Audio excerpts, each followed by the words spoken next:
Hey guys, so today I'm going to show you guys how to use the Digital Art Junkie mini brush pack. So this is a free brush pack that you can get by going to my website, and it's designed to be as easy to use with as little frustration as possible. When I was first getting into Procreate, I felt overwhelmed with all the options in my brush library. I felt like I didn't know what brushes to use for what order to use them in. And so I designed this one to just really be as self-explanatory as possible. So let's get into how these brushes work. So as you can see, the names of the brushes give a little bit of a hint as to what they're going to be used for, and the order they're in is the order that you should be using them in. So let's get into these brushes. The first brush is going to be your sketch brush, and it's basically just going to act like a number 2 pencil, and you're going to use it to just get your ideas out for what you're going to do for your design. So I typically work in black for this one, and let's take a look at what this brush can do. At its thickest size, it creates a pretty dark opaque line, and at its thinnest size, it's going to create extremely fine lines.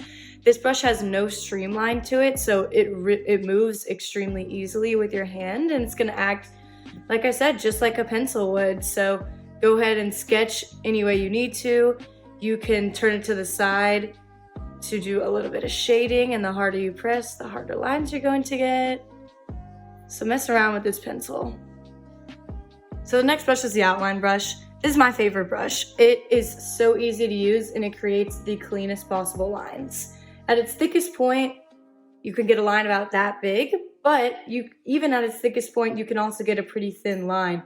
It just depends on how hard you're pressing down. So the less pressure you put on the brush, the thinner your line, and as you put a harder pressure, the bigger it'll go, and vice versa.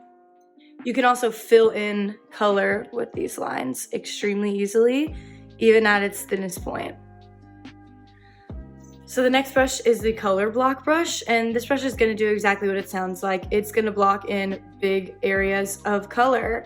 Its thickest point is about that thick. Its thinnest point is right here, and it doesn't have any streamlined effects, so it really is just going to follow the motions of your hand.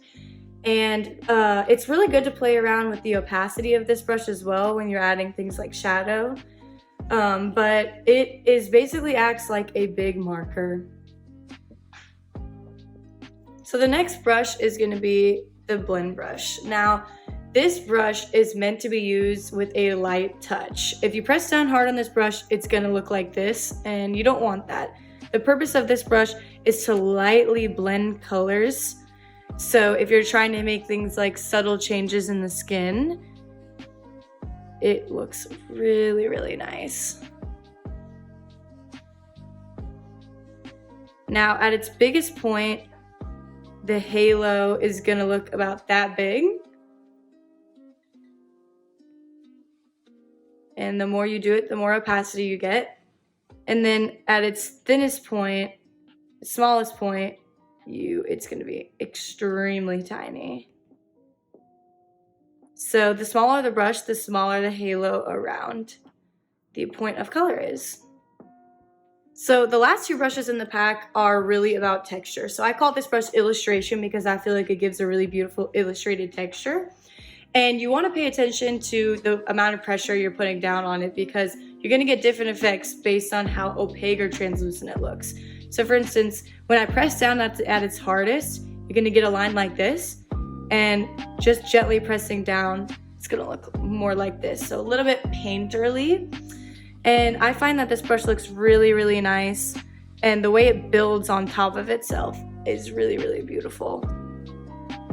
Now the last texture brush is the noise texture, and this just creates a beautiful little spray painted kind of look, almost like a really grainy look that can really do a lot to add like some beautiful illustrated texture onto things. So I'll show you guys more how I end up using it. The more you run your pencil over it, the more opaque it'll get, and the harder you press down.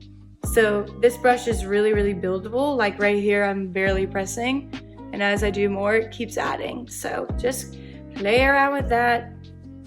I recommend using this brush at its medium size.